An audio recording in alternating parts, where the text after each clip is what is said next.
അപ്പൊ ഗൈസ് നമുക്ക് നമ്മുടെ വീട്ടിലുള്ള കുറച്ച് പേരുണ്ട് ഐ ലവ് യു എന്ന് പറയാം. അപ്പൊ അവരുടെ റിയാക്ഷൻ എന്താണെന്ന് നമുക്ക് കാണാം guys. Achu I love U Achu. I love U എന്നിട്ട്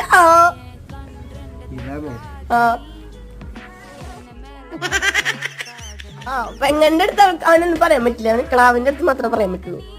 അൽവി ഇവിടെ നിൽക്കുക, കാര്യം പറയണ്ട്. I love you. I love യുന്ന് പറയാ. അമ്മച്ചി ഐ ലവ് യു. ഉറക്കം പറയും.